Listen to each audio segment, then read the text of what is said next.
The second installment of our 2017 Marie Northrop Lecture Series. I'm Todd Godowski, President of the Los Angeles City Historical Society.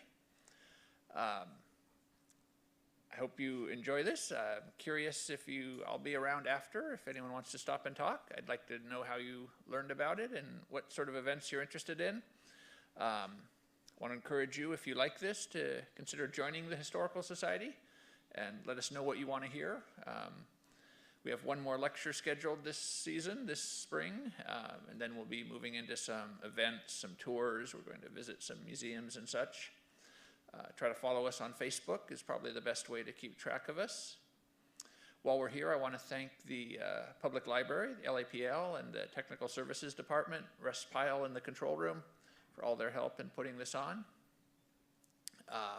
We're a small organization. I know probably half of you are members and half of you are just visiting us for the first time. If you would like to get more involved, try to chat at me or one of the other board members. We've got half a dozen board members in the audience. We'll all be around after. But I want to get things started. I'm going to introduce the chair of our Marie Northrop Lecture Series Committee, Nickoll Harlan, who is also a board member, and he's going to introduce the panelists today.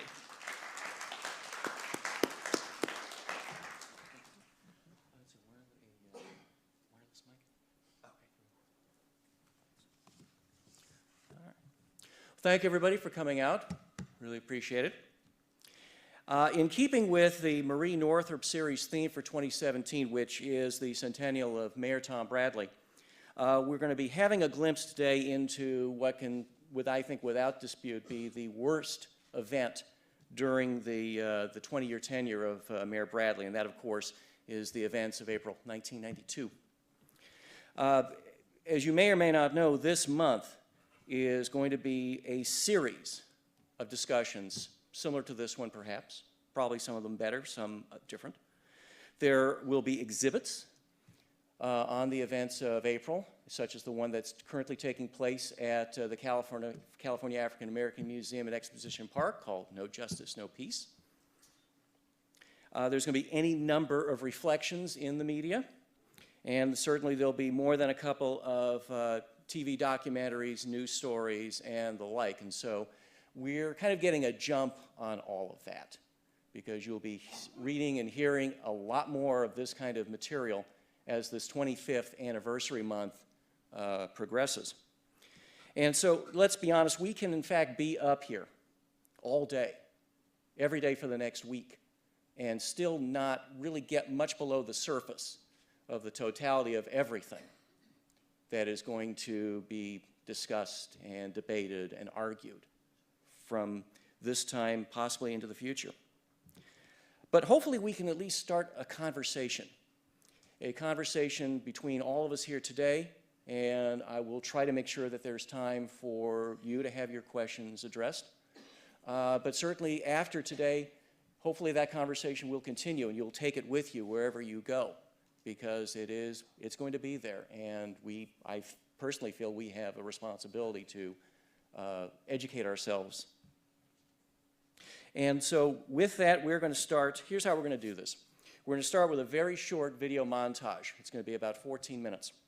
After that, we will bring the panelists up. I will introduce them, and then we will have a roundtable discussion, and then I'll be keeping an eye on the clock, and we'll make sure that you get a chance to participate. And so with that, I thank you, and let's begin.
Outrageous conduct of 14 police officers in Lakeview Terrace the other night.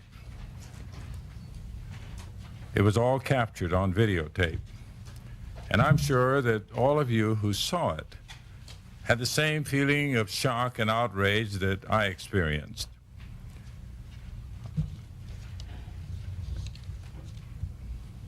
There is a need for all of us to recognize that this city draws its strength from its diversity, and that we will not let incidents of this kind divide us or cause a problem for us based upon neighborhoods or our ethnic backgrounds. There is a need for us to come together now to focus that sense of anger and outrage which we feel in a constructive fashion.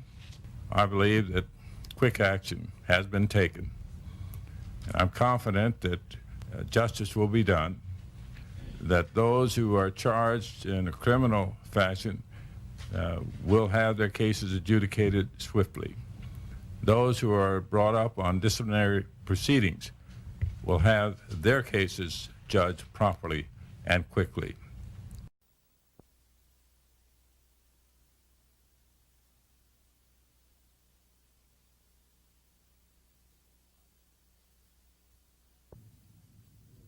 Howdy. The title of this videotape is very appropriate. It's called The Foothill Incident. And by now, like every man, woman, and child, and probably the United States, you have witnessed this Foothill Incident, a videotape, in your own living rooms over and over again, because it's been played by the media, television, over and over again. So once again, probably everyone in the United States has had an opportunity to see this. And with that 2 minutes of videotape, with that 2 minutes of the Foothill incident, 2 minutes that will go down in infamy in the history of this department, the work of thousands of people who have put their very best efforts forward to make this department the very best in the world. Thousands of people. People are retired and people are here today. Their very best efforts, put their lives into it.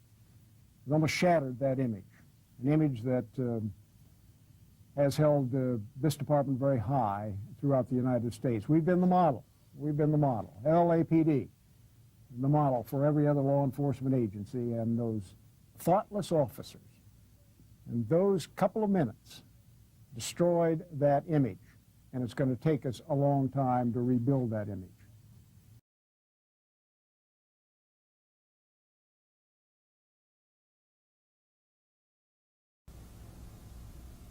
Okay, stand by, Chief. We're rolling tape. Okay. You going to tell me when?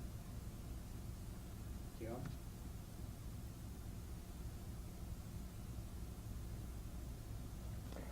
Howdy.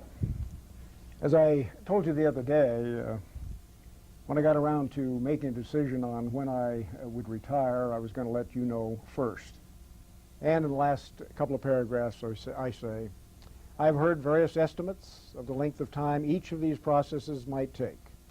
Given the uncertain timeline, I've selected the month of April 1992 as the month I will retire. And as time moves forward, a specific date will be set. If a permanent chief has not been chosen by that date, I will delay my retirement until that selection has been made. In April 1992, I will have proudly served the people of this city for 42 and a half years. Honored for the last 14 years,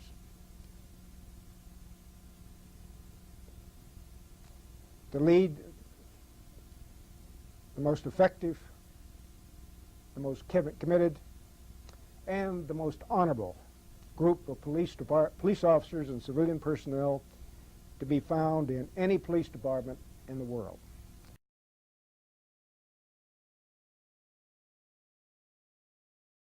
I'm very pleased to present to the people of this city a man who, as your new chief of police, is going to make all of you very proud. Chief Willie Williams.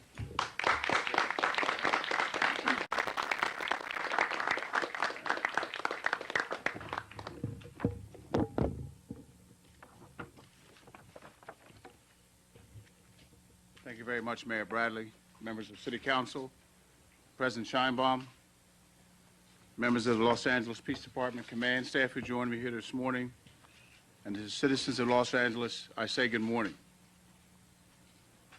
As I stand before you this morning as the Chief of Police designate in the City of Los Angeles, I fully understand and realize the concerns, the worries, the needs, and most importantly, the love and affection that each and every one of you have for this city and this outstanding police department.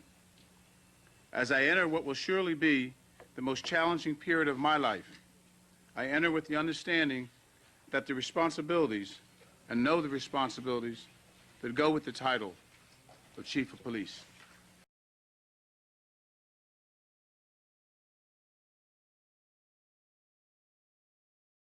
It took place a year ago today, and since then, some civil rights activists claim little has really changed.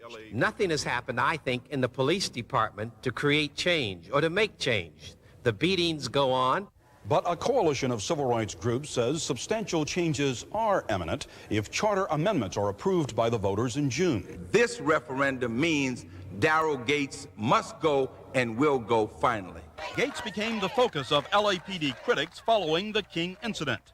Despite strong support within the department, he was suspended, went to court and got his job back, then eventually agreed to retire in June. Department morale hit an all-time low following the Rodney King incident. Arrests declined, and LAPD activities came under intense scrutiny. The so-called Christopher Commission found evidence of racism, excessive force, and a code of silence within LAPD. That commission drafted a series of proposed ballot initiatives designed to make LAPD management more accountable. Many who served on that commission are now part of a group known as CLEAR, Citizens for Law Enforcement and Reform. They've launched a broad-based campaign to get those police ballot initiatives approved by the voters. They understand that the stakes are high, and they recognize that if these ballot propositions are not passed, Rodney King would have been beaten in vain. And it will reach down with political control right to the police officer on the street. That's what they need to think about. Rodney King, meanwhile, has remained in virtual seclusion for the past year after undergoing a series of operations. He's filed a $56 million lawsuit for excessive use of force. 4 LAPD officers were indicted in the King incident, and opening statements in their trial are set for Thursday. Fernell Chapman, Channel 4 News. Is to contest Judge Carlin's controversial ruling. Jim Giggins has more. The slain girl's family and friends were among the first to arrive in court, as was Charles Lloyd, who defended the 51-year-old Korean grocer, Soon Ja-doo. Well, my own personal opinion is that it's politically motivated by the district attorney who's up for re-election this year. The courtroom was off limits to cameras and recording equipment of any kind. Judges have great discretion in sentencing in California. Today, the 3 appellate justices heard Glenn Britton of the Los Angeles District Attorney's Office accuse Judge Joyce Carlin of abusing that discretion in sentencing Soon Ja-doo to probation for the shooting death of 15-year-old Latasha Harlan. On the contrary, said Don Etra, Judge Joyce Carlin's attorney. He argued that Judge Carlin laboriously cited legal precedents in her sentencing brief, followed the letter of the law, and had it within her discretion to do what she did because she believed it would aid the cause of justice. Her sentence was precisely the type of sentence envisioned by the rules. She gave a fair sentence. She gave a just sentence. She did exactly what she was supposed to do. Los Angeles District Attorney Ira Reiner disagrees. And when one judge imposed a $500 fine for someone who put a bullet in the back of a young girl's head, that sent a message out to everybody that cannot be overcome by a million speeches, by a million public officials about what we think is justice in this community. As to when the justices would hand down a decision, neither side would hazard a guess, except to say that the justices have confirmed that a decision in this case is a priority. Jim Giggins, Channel 4 News, downtown Los Angeles.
Guilty! Guilty! Guilty! Guilty! Guilty! Guilty! Guilty! Guilty! Guilty! Guilty! You are the assassination squad! Fight up, fight down! You do good job! We are not criminals! You are guilty! We are not! Guilty!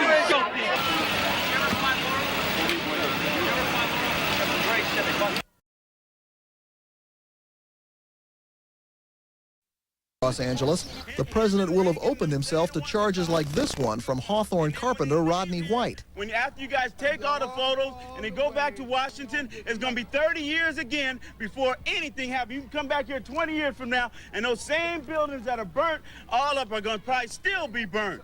Los Angeles is going to recover. This is a great city. Don't get the impression that everyone today was applauding the president. Some weren't. But Mr. Bush didn't get any closer to them than this. It's part of security and of the White House PR machine.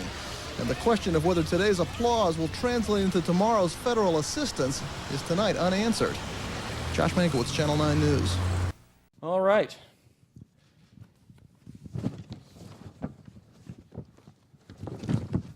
Let me introduce our panel up here with me today. On my right, your left, James Bultema is a 25-year veteran of the LAPD as an officer and as a videographer. He has served on the board of the LAPD Historical Society as well.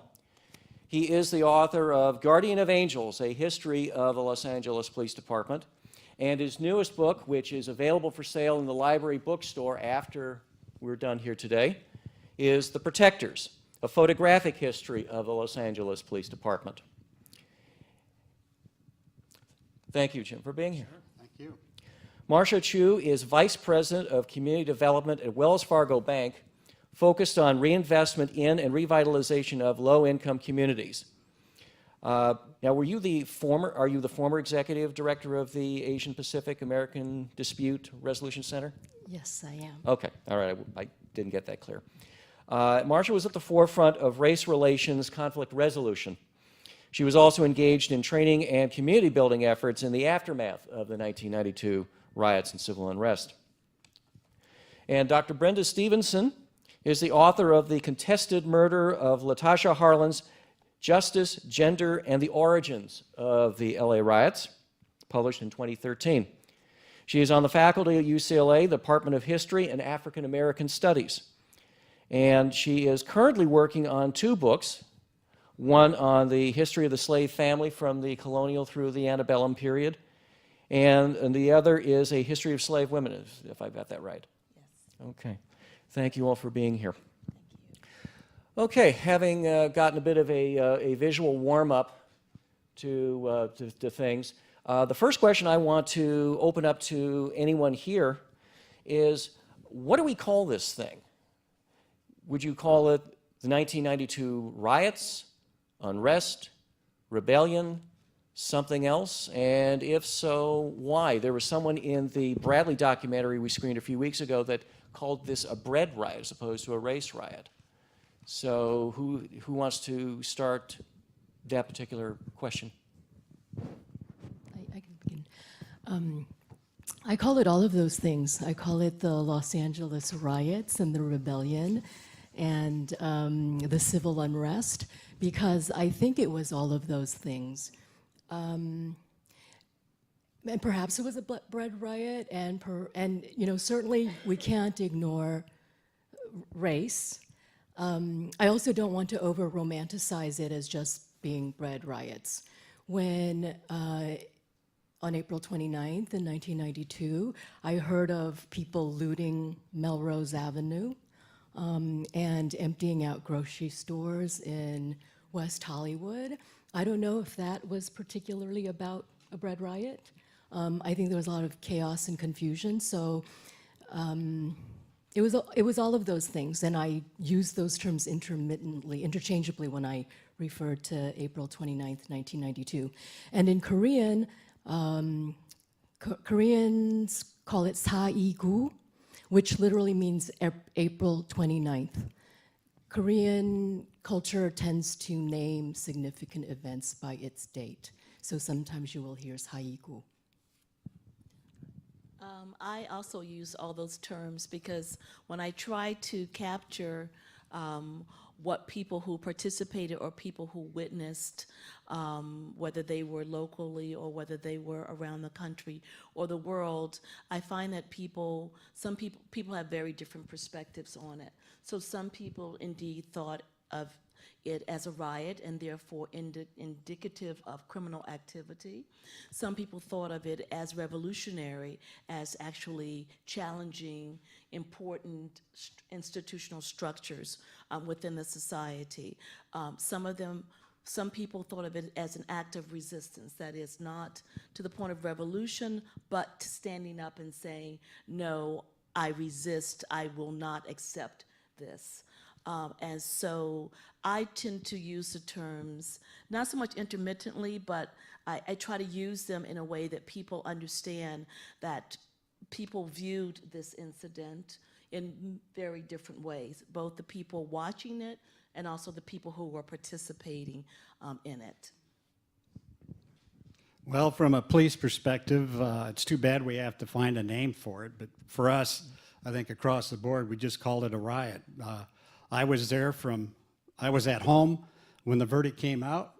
No one called me to say, come to work, it's time, or whatever. I knew that it was my duty to get to work, so I went to work, and so I was one of the first group of people out there. I was part of the video unit, so we took our cameras, we jumped in our truck, and off we went. But I would say, having been through that whole situation, it was a riot, it was civil disobedience. Our job was to videotape it, document it, and maybe some will be used for prosecution, others just to use for training purposes or whatever.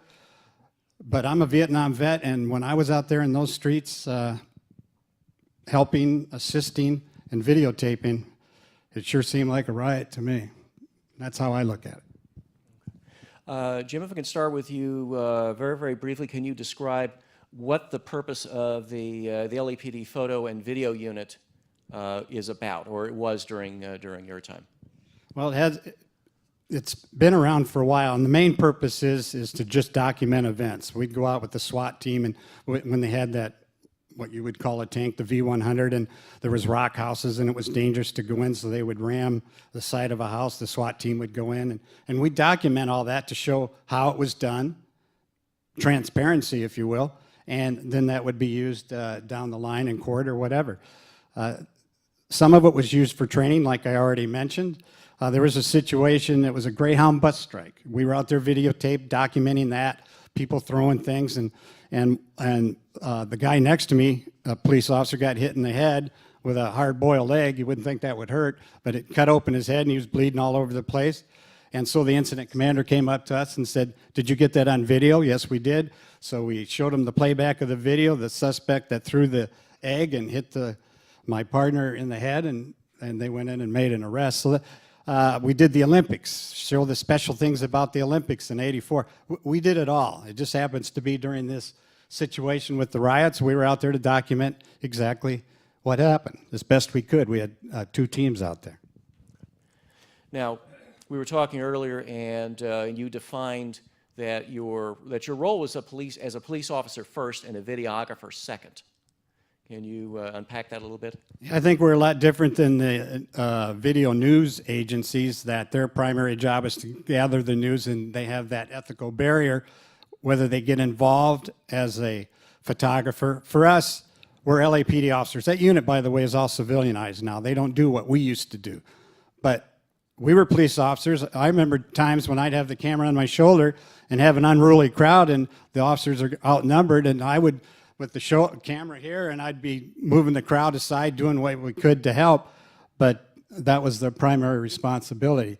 And like I said, we'd make, for the '84 Olympics, we did the documentary, that sort of thing. Okay. And moving over to Marcia. Now, we were talking at one point, and you mentioned that you were that some of your earliest conflict resolution work was sometime before the Latasha Harlan's incident, and it involved a couple of Samoan brothers. So you were in the Asian community doing that kind of mediation work. And what does good mediation look like?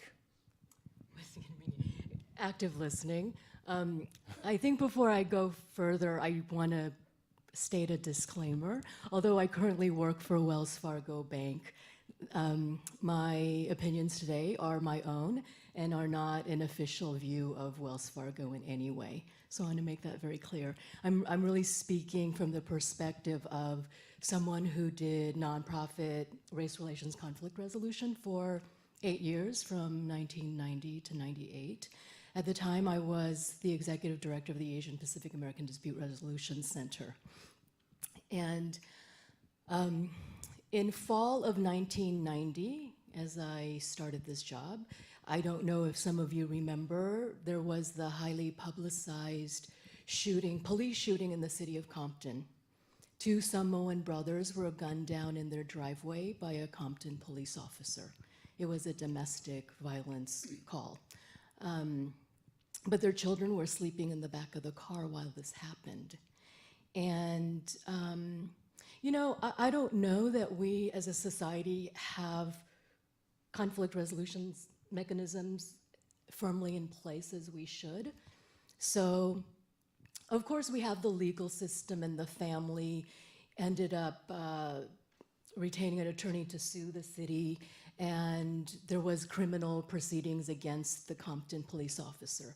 But the question became, so what happens to the community? What happens to the Samoan community? How do they get remedy and justice when they're not part of the family? And at that time, so I was asked to work with the Department of Justice. And for 3 years, I went to Compton almost on a weekly basis to try to create dialogue with the Compton City Manager's Office, the various city departments, and the Samoan Council of Chiefs.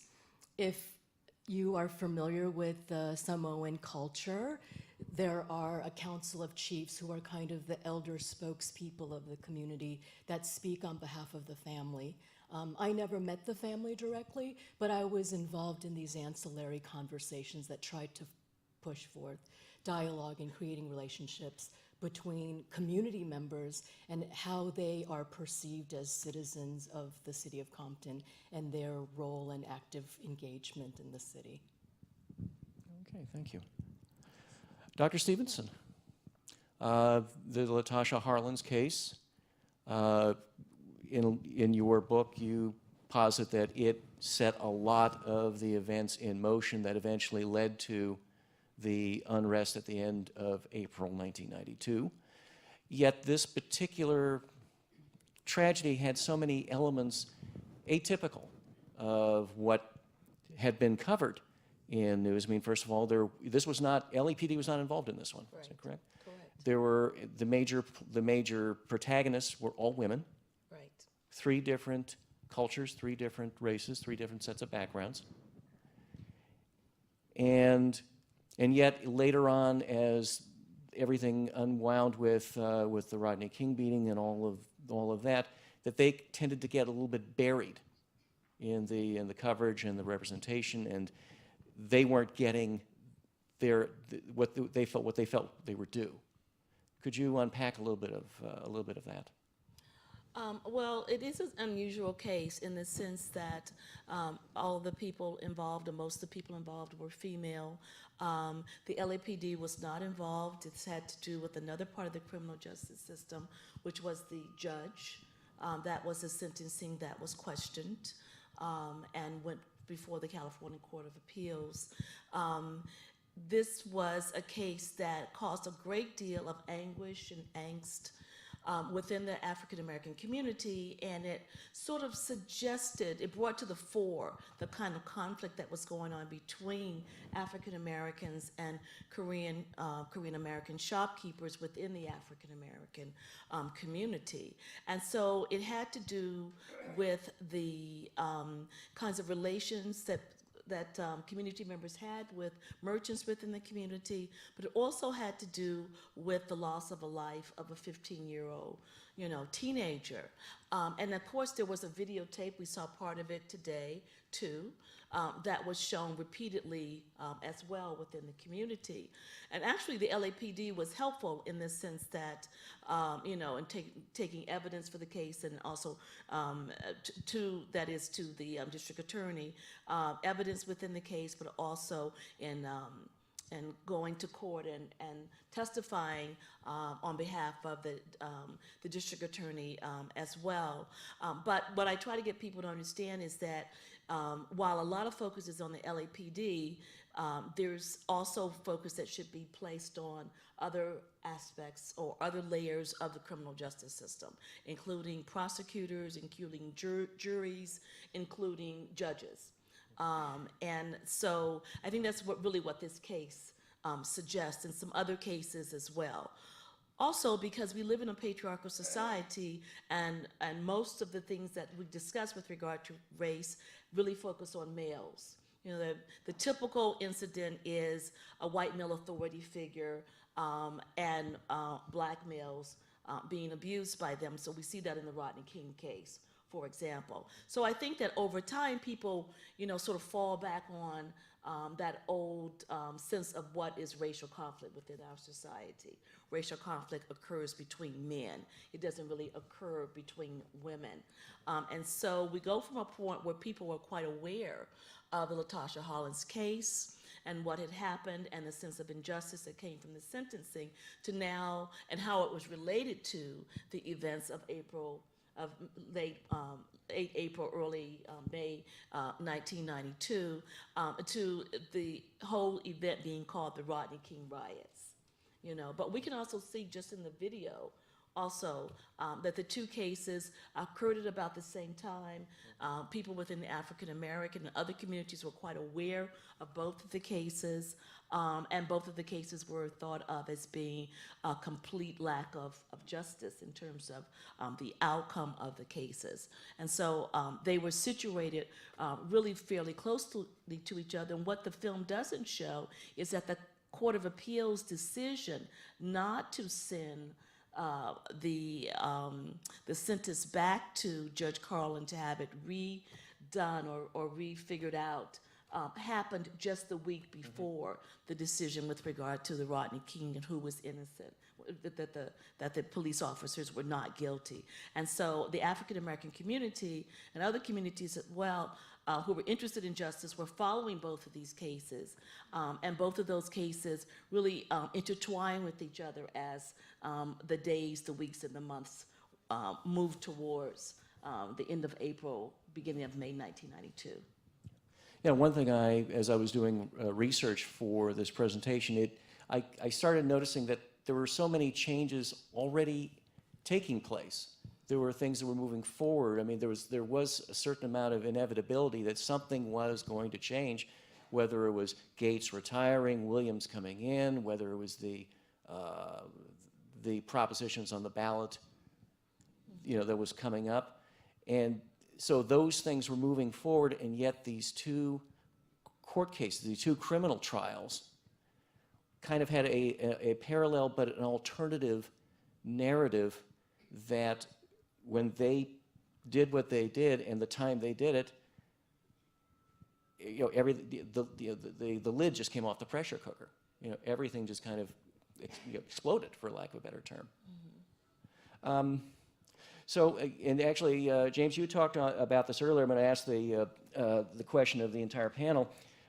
Your first thoughts on the King tape, and especially with, from your particular view, the effect that it did have on morale at LAPD, and then for everybody, what were you expecting? What were you all expecting from the Simi Valley trial, and your reaction to the verdicts when you first heard them? And I think this is one of those situations that a lot of us can agree is, I remember where I was when. And so does this fall under one of those categories? And if so, where were you? Who wants to start?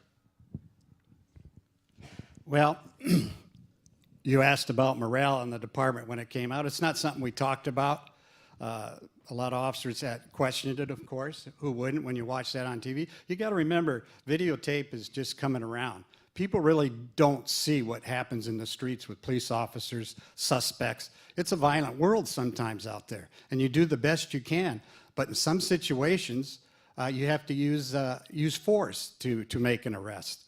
And it happened to be videotaped, so it brought the world that we work in every day, brought it to the forefront and gave people an opportunity to see, whether good or bad, just exactly what happened. If you give me a second, I would like Stacy Kuhn. He was the sergeant that was in charge of the scene at Rodney King. He's the one that made the orders to strike Rodney with the batons and how to do that. And we did a documentary on the subject, and we interviewed Stacy, so someone else can maybe talk, and then I'll come back to this as soon as I pull it up. I think April 29th, much like 9/11, are those seminal days that you remember exactly where you were. I know for another generation, people know exactly where they were when they heard that President John F. Kennedy was assassinated. And so April 29th was that moment for me. I want to put this also into a larger context, because this was much more than the Rodney King videotape. This was much more than Latasha Harlan's getting killed. It's in a larger context of the society and the historical times that we live in. The reason why I call it the riots and the rebellion and the civil unrest is because, this is cyclical and it's historical.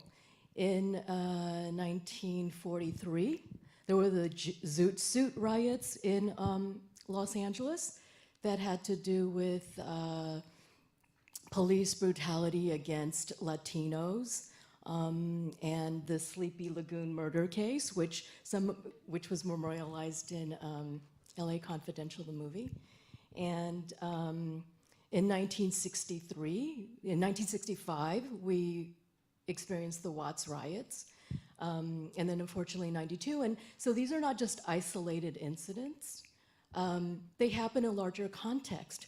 It is racial, it's systemic, it's economic, it's historical, and it's all of those things. And I want people to constantly think about it in those terms, because we really still call it the Black Korean tension. And that allows people to comfortably sit on the sidelines and be spectators. But every single one of us should be engaged. So I was driving back from UC Santa Barbara that day. And the other thing that was happening at that time was there was a lot of Japan bashing. It was another difficult economic period in our country, and there was a lot of hate crimes leading up to that time against Japanese specifically for stealing American jobs, and hate crimes against Asian Americans because people can't always tell us apart. And I was at UC Santa Barbara talking about precisely those issues. I want to point out another case that's related in this way. In 1983, Vincent Chin was murdered by two out-of-work auto workers in Detroit. Vincent Chin was a Chinese-American guy born in the United States. He was an American-born citizen. But these two white auto workers who felt displaced because they had lost their jobs thought that they were going to teach somebody a lesson.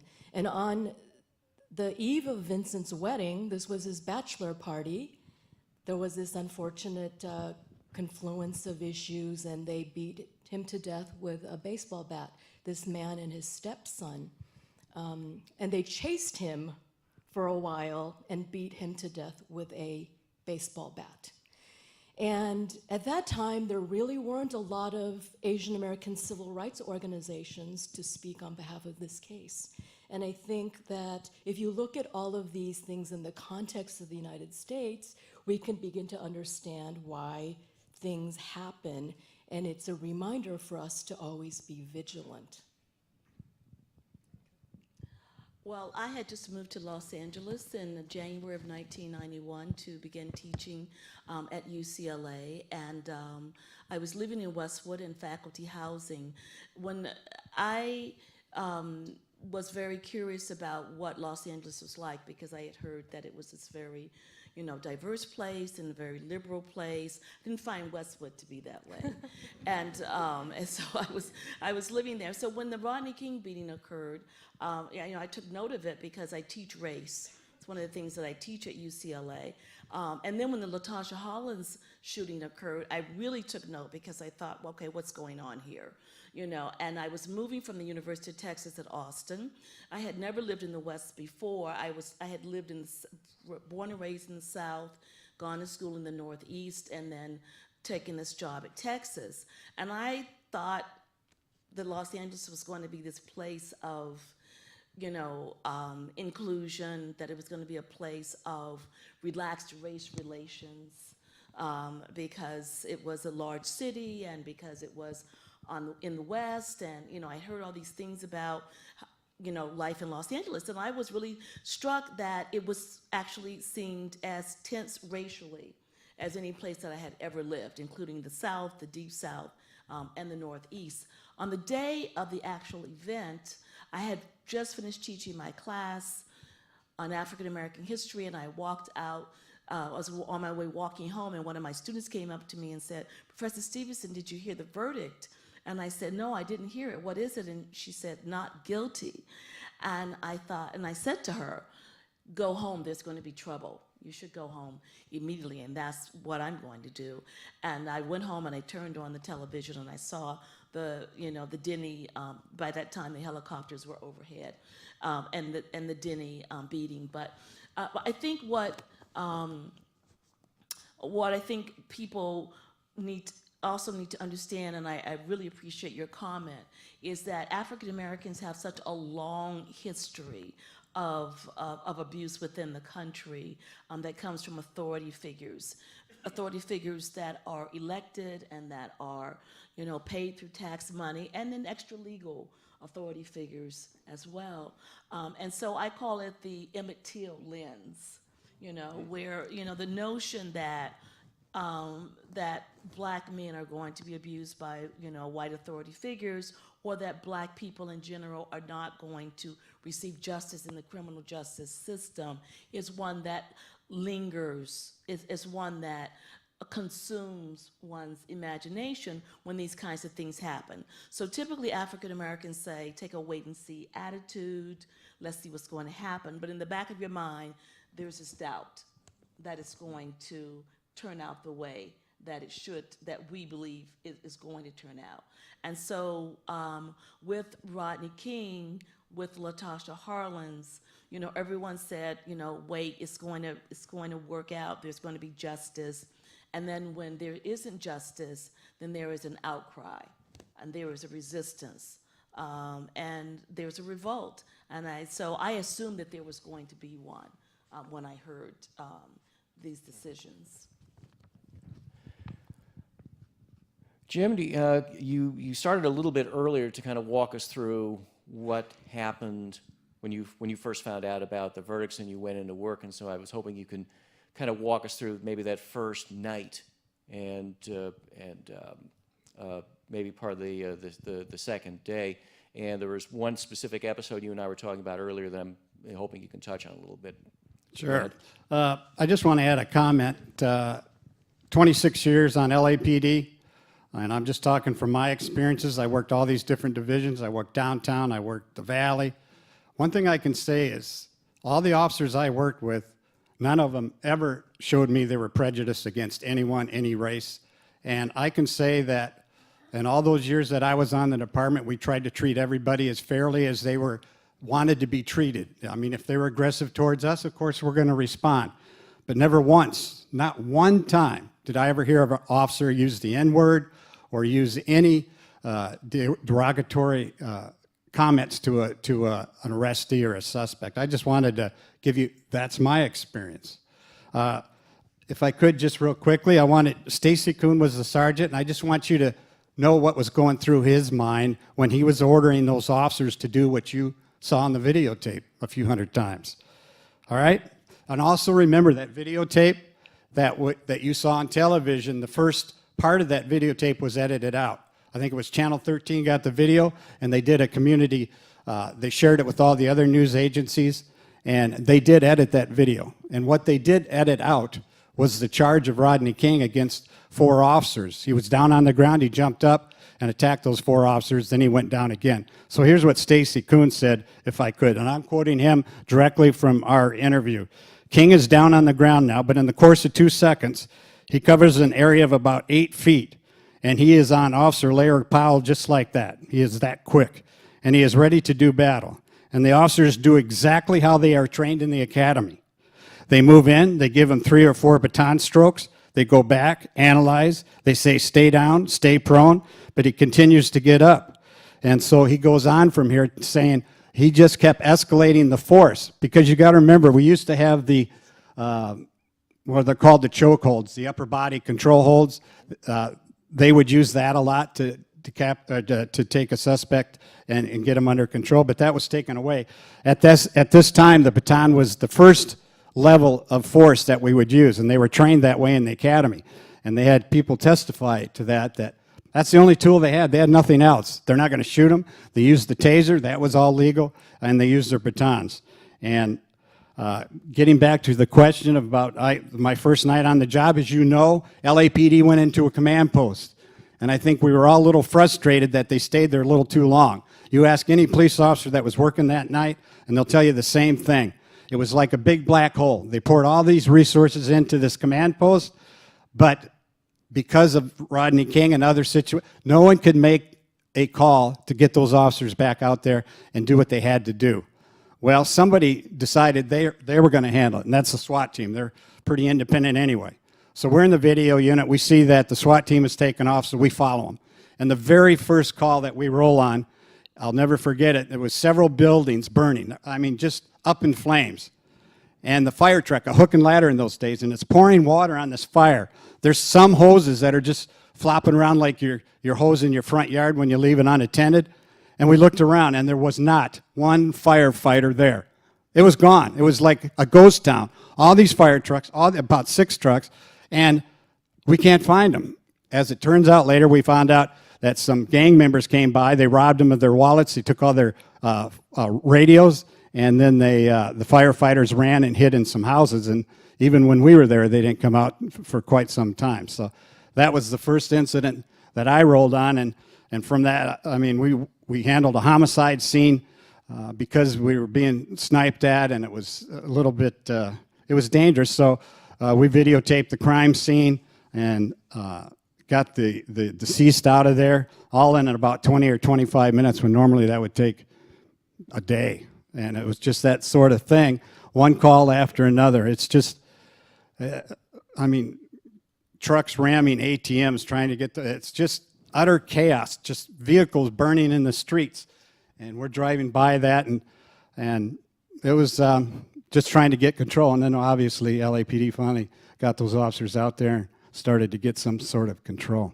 And so that's my perspective as a police officer for that unrest. Michael? I have an additional comment about LaTosha Harlan's case and the jury verdicts. I think, like a lot of people, I was shocked too that the Simi Valley verdict was not guilty. When you watch the videotape and you see things in the totality and a context, it is shocking that that would be the verdict. But I'm not a lawyer, so I don't understand all the legal nuances that go into legal cases. My involvement with the Latasha Harlan's case was also very, very personal in a lot of ways.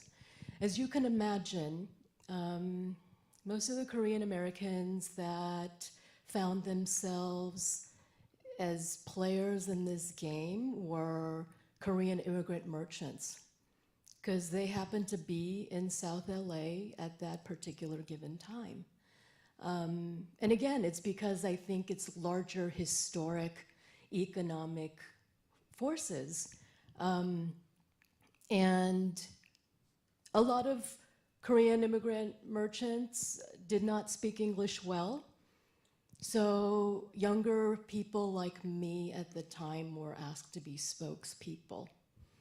And I think during, well, the media tends to do this a lot, and whenever there were conferences or panels, Denise Harlan's, who is Latasha's aunt, would often be a featured speaker. And in order to portray balance, they needed a Korean American woman. And I was often the one that got tapped to play that very uncomfortable role. So, you know, I was part of her co-panelists on a lot of different occasions. As a Korean American woman too, while I am protective of Korean American immigrants because I understand that experience, I was not born in this country, so I'm an immigrant myself. And I understand the larger cultural and economic forces in this country, so I understand what happened. And I was also outraged as a person at the non-punishment that Mrs. Du got. Again, you know, I don't want to defend her. I feel sorry for her because of the circumstances in which she found herself. But my stance was, you still don't shoot a 15-year-old girl in the back of the head. And because I made those statements publicly, I got death threats. And, but I think it was really important for me as a Korean American person and as an Asian woman to come out and make that statement very publicly, because there was a constant pitting against, you know, African Americans against Koreans and the exploitation of Korean merchants taking money out of the community. And I didn't want there to be further exacerbation of the tensions, because just as a human being, we could not value the life of the 15-year-old girl. And I think that had to be said. And I recall, this was at Cal State LA, there was a major panel, and I ran into Denise Harlan's after the panel in the ladies' room. And I remember her kind of with tears in her eyes saying to me, "Thank you for saying that, because rarely will people invoke Latasha's name, and there's always a defensiveness about, you know, Mrs. Du is an innocent victim as well, and it's very, very rare for a Korean person to speak up on behalf of Latasha's memory." And I did that because, given the larger context of everything, and it's complex layers, I don't know who's right or wrong necessarily, but the bottom line, you can mourn the tragedy of the death of a 15-year-old child. And I think that those are the larger context in which we have to think about our role and responsibility as citizens. Okay. Dr. Stevenson wanted to touch base on something that Marcia hinted at, basically the money in the community. Prior to 1992, a lot of the businesses in parts of Los Angeles had shifted from being African American owned to Korean owned. And prior to that, they had actually been more Jewish owned. And then after the 1965 riots, then the African Americans were able to get a foothold in that. So where I'm leading with this is that one of Tom Bradley's signature achievements as mayor was to revitalize downtown and put in the conditions that allowed the buildings, the skyline that we see today. And that took a lot of money. It took a lot of changes in who was coming to Los Angeles, who was investing here, and I'm wondering if some of those elements kind of set a lot of those things in motion, and hopefully we'll have a chance to kind of compare that to maybe some of the things we're looking at today from a slightly different lens, but the same kind of narrative, the same sort of thread. Well, one of the things that, as Marcia has indicated, there were lots of different conditions that led to the events of the, 1992, and it was just not the Rodney King beating or the Latasha Harlan's murder. There were systemic difficulties for people of color living in South Central Los Angeles. So, there was a lot of joblessness, there was lack of housing, there were poor relations with the police, educational system was failing to a large extent. There had been a deindustrialization of the area as well, so large numbers of persons who had industrial jobs, factory jobs, union jobs that had left South Central. So many of the persons who had moved there, during World War II and during the period between World War II and World War I, had taken up these defense jobs, but then other industries had moved in. They found themselves economically displaced. It was also the same time that you had really active gang violence that was going on and located in South Central Los Angeles, as well as a very active crack cocaine market that was centered in South Central Los Angeles, produced and centered in distributed and centered in South Central Los Angeles. So there were lots of issues, there were lots of problems that were going on. I mean, a lot of people don't understand that there were 2 serial murderers that were actually at large in South Central during the time. I think one has just been sentenced. The sleeper, right? Grim sleeper case? Danny, or whatever his name is. So there were lots of problems that were going on there, and people in South Central Los Angeles, I think, believed that they were being left behind, that there was not enough attention that was being paid to them with regard to revitalization of the economy, with cleaning up the streets, with getting drugs off of the street, with taking care of these persons who were killing all these black women. And so those were the kinds of things that also fed the fury with regard to what happened in late April and May 1992. There also was a sense that other places in Los Angeles, the West Side, for example, was being developed. Century City was being developed.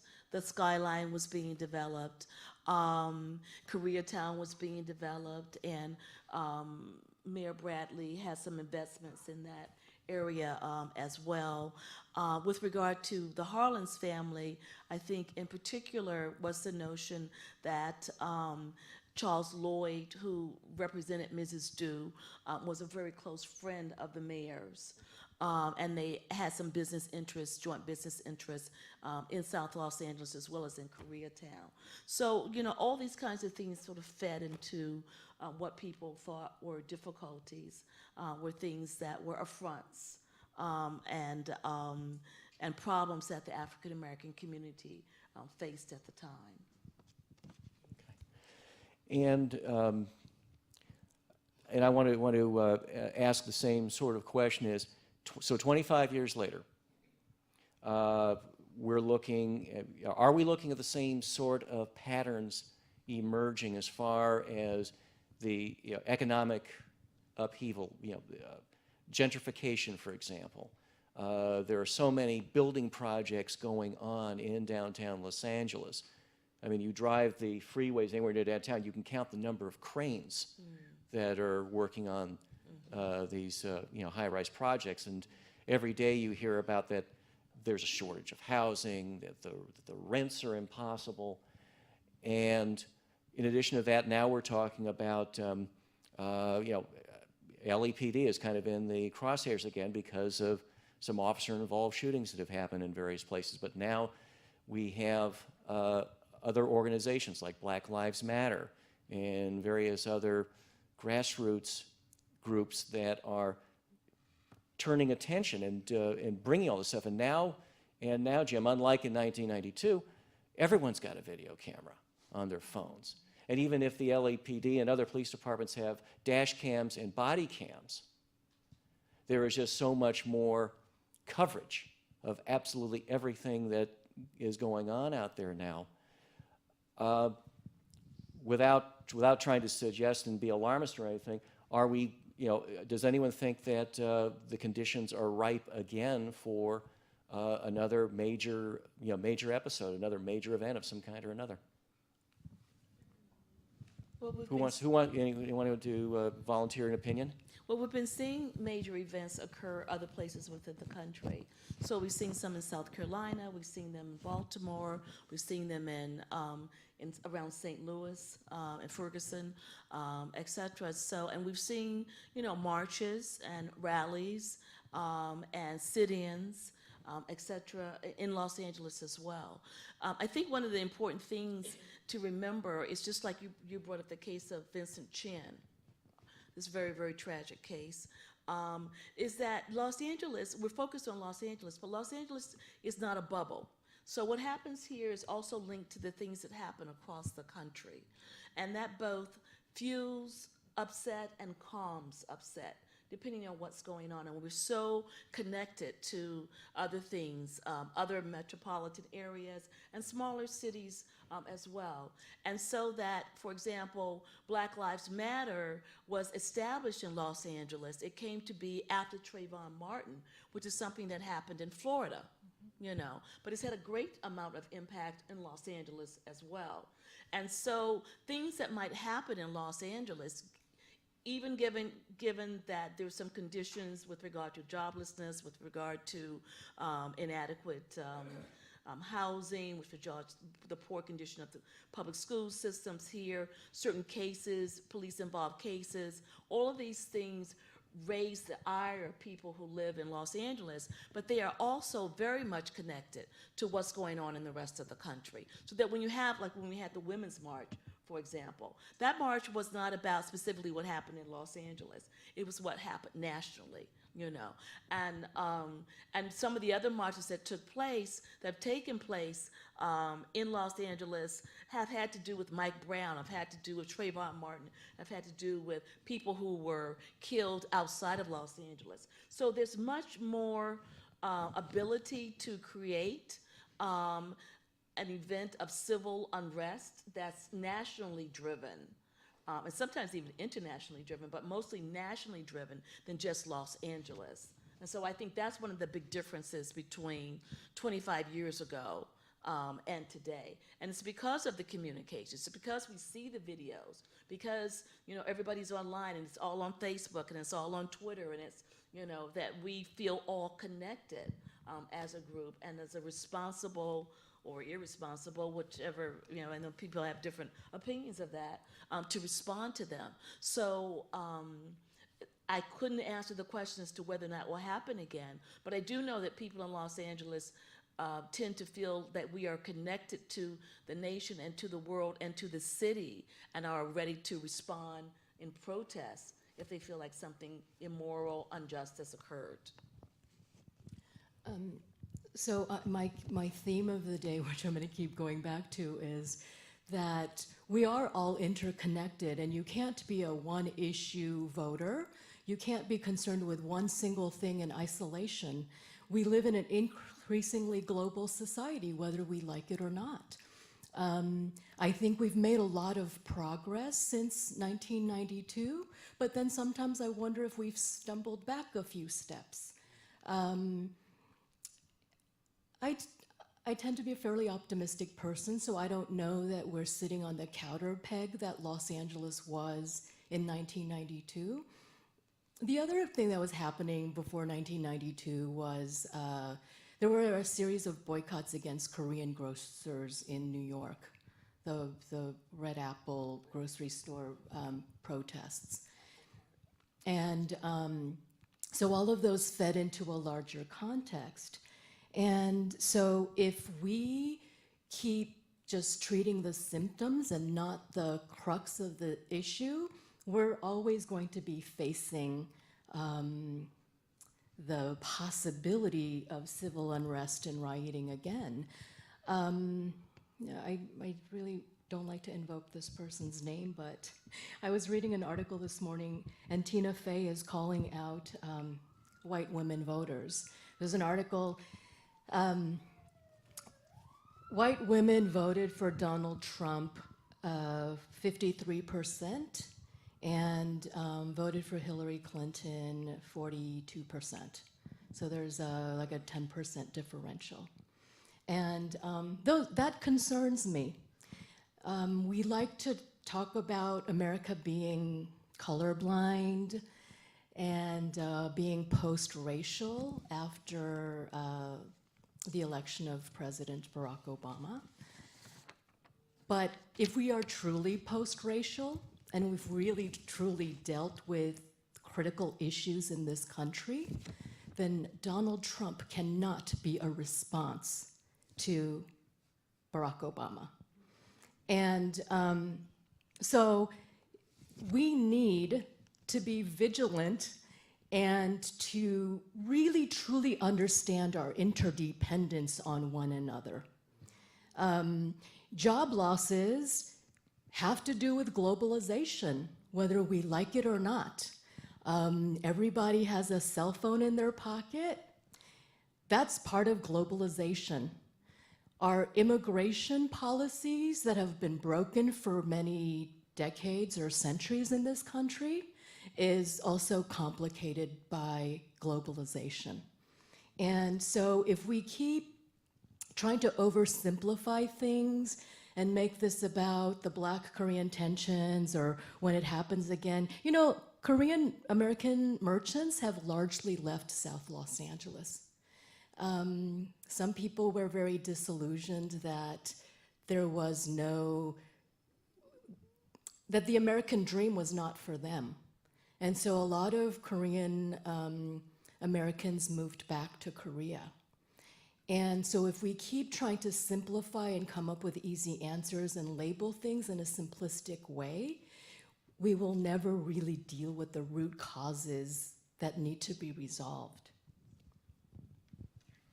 And I would like to say I retired in '95, a long time ago, but my heart and soul is still in Los Angeles. I interviewed Chief Beck for a book that I wrote on the history of Los Angeles, so I would like to say that I've seen a lot of changes with the Los Angeles Police Department for the better, and I would list number one on that list is the transparency. Back in the Gates days and before that, we did our thing, and that's that, and we're not going to talk about it. You're not going to know what happened. We're not going to say a word. Well, he was a tough guy, and I love the guy. He was a fabulous chief, but he had some faults too. But Chief Beck, I think, really starting with Bratton first, and then Beck opening up the department to this transparency. So if there's a shooting now, am I right? You read about it and you know pretty much exactly what happened. The department's not holding anything back. If we go into the community with community-based policing, which is an old term that started with Davis way back when, but it really works.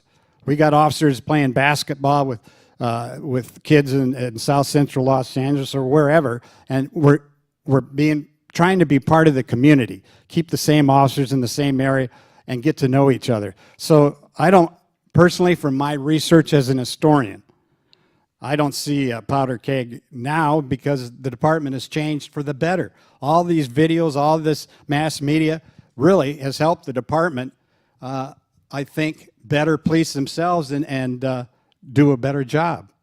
Let me tag on that for a second. In one of the Gates clips we had, he mentioned that, that LAPD had been the model nationwide. Now, with all of the accessibility of so much of this that you just talked about, is LAPD still unique in that respect?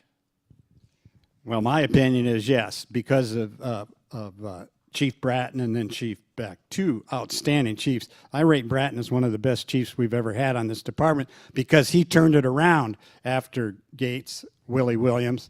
That made a big difference. So I think, can you say the question one more time? Oh, the question was, is LAPD still unique among law enforcement agencies, or has everyone else kind of caught up with us because of the things that are now available to everybody? Yeah, I think we have been a leader. We're still a leader, but there's a lot of great police departments out there, and I'd like to think that we're just right up there with them. That when I came on the job, we were always number one. Everybody else was behind us. I don't believe that anymore. I just think it's a fabulous department, but there's so many departments that are trying to do the same thing for the good of the community. That's what it all comes down to, is we police the community. You tell us what's important, and hopefully we get that job done. So I would say we're up there. And I've got one more question for each of you, then I want to be able to open the microphone up to the audience for a couple of minutes. Marshall, let me start with you. Why is conflict resolution so hard? And what can we do now, wherever we happen to be, because we all have issues that require resolution of some kind. What can we do to basically be our own best intermediaries for that? That's a very complex I'm sure it is. I'm sorry. Is there a you know, a first bullet of point or all, two? unfortunately, we live in a very, very litigious society. Our first reaction as Americans is to go sue someone and to go to court. And I would venture to say in a lot of those cases, the worst way to resolve your conflict is to go to court. Some of the best attorneys are the ones that negotiate a settlement before it ever goes to court. So in terms of conflict resolution, people have various interests. But I think if we can attempt to really, truly listen and to diagnose what the issue and the problem is correctly, then perhaps people can engage in some honest discussion towards conflict resolution. One of the reasons, or one of the key factors necessary for mediation to work is that people have to have good faith. And I think perhaps we might have lost some of that. And certainly in the adversarial legal arena, good faith is not honored. Our legal system advocates a very adversarial, you win, I win, you lose kind of a situation. But if you want to truly solve what the issue is, it's about how do people get their common interests met, and how do they get their very important critical issues resolved. The best mediation cases are when, in court there's win-lose. In mediation we try to advocate for a process that doesn't just give you a 50-50 half split, but what is really your need? And how could that be met so that we both may not get 100% resolution, but we get 80 or 90% of what the issue is resolved? And that's the potential of conflict resolution. But the key is people really have to be honest and have to have good faith and a true desire to solve the problem rather than to pulverize their opponent. Dr. Stevenson, I'm not the only person to have asked you to be on a panel or to participate in discussions of over this last few weeks or the month going forward. Are there other discussions that are taking place, and what are they discussing? What are they talking about? What are they interested in? Oh, well, I think that a lot of persons in the city and around the country are interested in what Los Angeles is like 25 years later now. The same kind of question that you asked, which was, is this a possibility that this will happen again? How is it different? How is it different in terms of its demography, in terms of the populations, who lives where, who now lives in South Los Angeles? Why is he now called South Los Angeles instead of South Central Los Angeles? People want to know that as well. And also people want to know why we only talk about Rodney King now. We don't talk about LaTosha Harlan, and she was so important at that moment. And I think also people would like to know, people would like to know, what can we do to bring more emphasis on females who are involved in the criminal justice system, and not just all the time think about, policemen, men, or thinking about prosecutors who tend to be male and that kind of thing, but how we can bring more emphasis on females who are involved as members of juries, as police women, as, you know, judges, as victims. There's a whole series of events called Say Her Name, which is related to women of color or marginalized women who have been victimized in the criminal justice system. People wanted to bring more attention to that. A couple of times people have raised the issue of President Obama responding to men who were, for example, abused within the criminal justice system, and he himself having 2 daughters, but never raises the question of females who are, you know, abused within the criminal justice system, and linking that to the United States having the largest female prison population, as it has the largest male prison population too. So lots of things about women, and where women is half the society. Where are women in our discussions about civil unrest or riots or rebellions, and also in terms of how women fare and how they participate in the criminal justice system.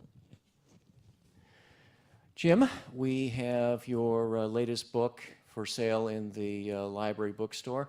Do you want to introduce that a little bit for a minute or so? Yeah, just real quick. Buy it. No, I'm just kidding. It's called, I love police history. I love being a cop. This latest book, yes, I won't selfishly show you the book. It's called The Protectors. It's a history of police departments in the United States. And it just covers the history of policing from the 1840s, basically when photography was first invented. Police departments started about the same time in Boston and New York. And it just takes this is police departments, not state police, not sheriffs. It's strictly city police in the United States, and just talks about the transition from where they were in 1840 to where we are today, and just talks about the technology, the type of policing they do, the unusual occurrences they handled, and it's all done with photographs and captions to talk about the incident. So I'm real happy with the book. I tried to do it first class, 100-pound paper. So when you look at the photographs, they sort of jump out at you. And what I like to say is, if you've ever been on a police ride-along, there is nothing better for a citizen to understand what police officers do than hop in a black and white and go out there and experience it. And I tried to bring that into this book because I so strongly believe in communicating with the public by getting them involved a little bit with the police department. So it's like you're on a ride along, you're walking next to this officer, so when you see this photograph, you're a witness to history, and you get an idea of what's going on. You see what they were faced with. And a great chapter on women in law enforcement, which isn't treated that much in history, but I devoted a solid chapter to that, to their fight to become police officers. And it's one of my proudest chapters, and I'm real happy with the way that turned out and gave them the attention they deserve. Okay, great, thank you.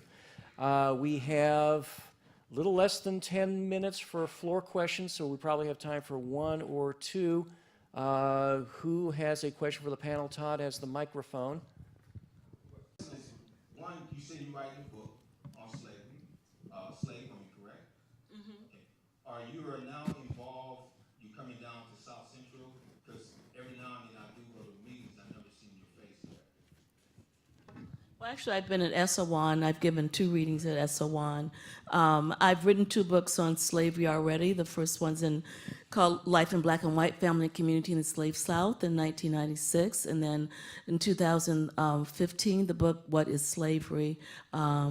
I've written as well. And as I said, both times I've been down to SO1 to give readings. I've also worked with the teachers at various schools in South Central to talk about slavery and other aspects of Black life. I've done a lot of many programs at the California African American Museum that's there. I was in Watts last year or 2 years ago for the online KPCC show with regard to the Watts riots. So I have been in the area. I've worked with the teachers. I've worked with librarians. I've worked with other facilities there as well. Right, because your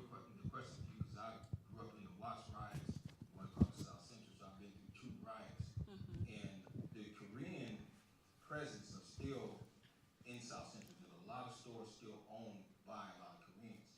And what they do is, when one person leaves, they never advertise the sale of that store, because I know Chinese who own the liquor store, I went through 3 generations of them. So they always advertise in the Chinese newspaper. And I can never go and open a business in Koreatown and all that, because they're not doing that. Sir, I don't. Let me clarify something for you as well. I'm not going to question your lived experience, because your life and your experience is your life and your experience. Now, the one thing that I can comment on behalf of Korean immigrants is that this is the system in which we find ourselves. If you don't speak English very well, and you have professional degrees from another country that don't translate to the United States, then you cannot practice medicine or be a CPA or recreate your professional life in the United States. So, Koreans are not a merchant class because they want to be. It is an economic necessity, and it's a matter of economic survival. One of the reasons why they do not hire from the African American community is because there is family exploitation. They cannot afford to hire people and give them paid vacations and medical or, legally. And so your children work for you. You put in 18, 20 hours a day. So it's just a matter of economics. It's less about race when it comes to hiring than it is about economics. I grew up with no vacations and no weekends working for my mother's small business. She owned a flower shop, and we didn't hire any outsiders because I was her labor for free. So that is the reality of immigrants when they come to this country. They don't come here with a lot of money all the time. Some people do, but some people don't. I've also heard of conspiracy theories in the African American community. I was told several times that they knew for a fact that the United States government gave Koreans $70,000 to take over businesses to drive African Americans out. Well, in 1992, I was not making anywhere near $70,000. So if you want me to stand in that line all day, every day for a year, I will gladly collect my $70,000. But I know for a fact that that line and that $70,000 does not exist. So I really, really want you to understand the context in which things happen, and I need you to also walk a mile in the shoes of immigrants and the reality of different people's lives. And of course, I got to make a quick comment too about those back alley beatings you talked about. Hey, LAPD was one of the most corrupt police departments in the nation. In 1939, the U.S. Attorney General said there was no more corrupt city than Los Angeles. And I'll be the first one to agree with that. They beat suspects. They did everything that you would never want a police department to do. But over the years, each generation, I would like to think, and my research has indicated, but you're in the streets, you know what's going on. I'm just saying that each generation is more positive towards the community. There's less violence. When I came on the job, they used these beaver tail slaps, these big lead things. Somebody gave you a hard time, you hit them alongside the head. That was in 1970. You do that now, you'd be in prison. You see, my point is each generation is better for the community. I dare say, and you tell me if I'm wrong, those back alley beatings shouldn't be going on now, because if there's any hint of that, and there's officers out there that will not, it's not a silent thing anymore. It was. But if they see wrongdoing, they're going to report it. And I'd like to think the management would support that, and they would. So hopefully that's gone. That's part of history. I'm sorry for your suffering, but really it attributed to us becoming a better department.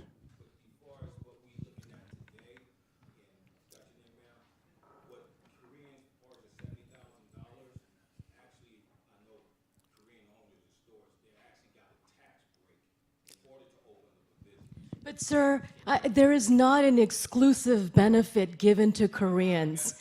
That is fake news if I ever heard it. So please do not make up things that are not true. Do we have another question from the floor? Over there.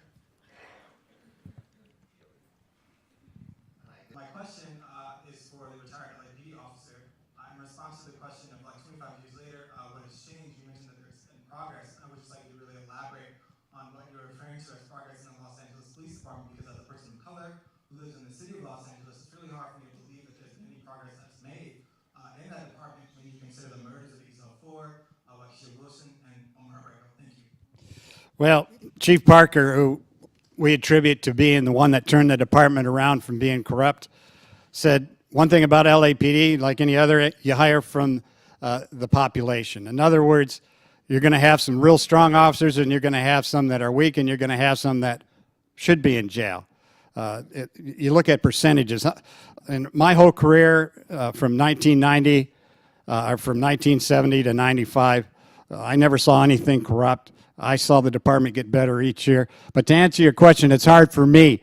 I'm an historian, and I interview people, and I follow the events, but I retired in 95, so I really can't answer the question. I can only go from my interview with Chief Beck and officers that are still friends that are on the department.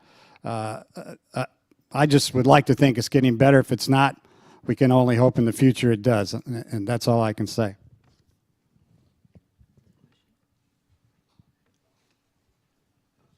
Greetings, everyone. My name is Tyree Boyd-Pitts.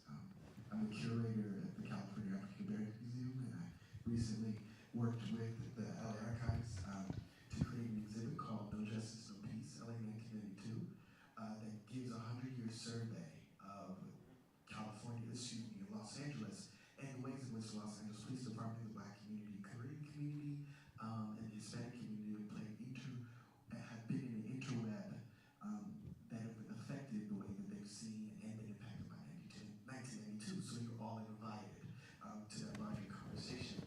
My question is to the panelists, is that 25 years later, as everyone is kind of surveyed, do you think that those relationships between the various cultures, Black, White, Korean, will become better now that we have a 1992 reference and us to move forward in a more civil way?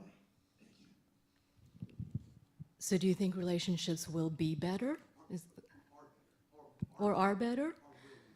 I mean, generally I have to say yes, because one of the things that the riots and the unrest did for the Korean American community was to kind of shake them from this certain naivete and their understanding of what the American dream that they were sold is in reality.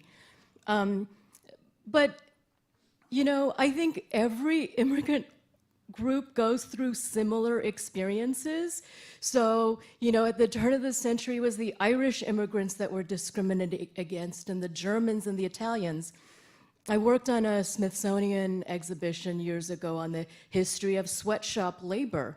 So almost every immigrant, and in the case of African Americans who are not immigrants, they were part of sweatshop labor and exploitation to help build this country.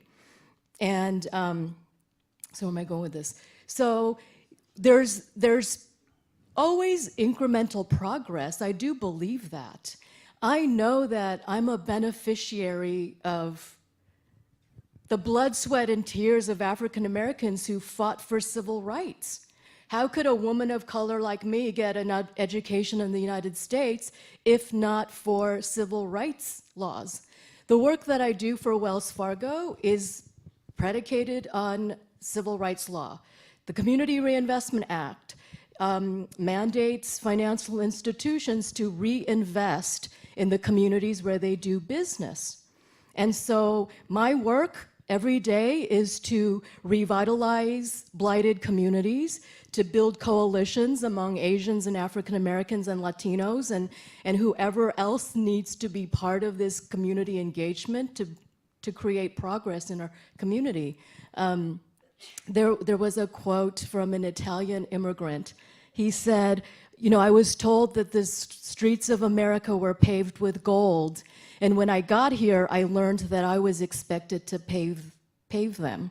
So again, we have to understand these historic systemic issues and how we're interrelated, because if we fail to do that and we oversimplify and label things with black and white, or to vilify one group over another, then we're never going to make progress. But I know several of my friends and colleagues in this room who struggle every day to create revitalization in our communities, because you're right.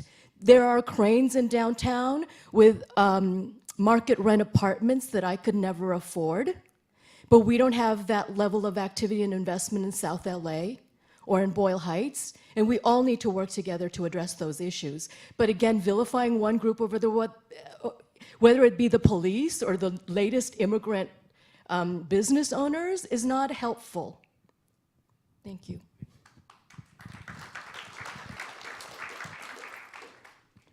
Okay, we'll take one more question and we will then call it a wrap.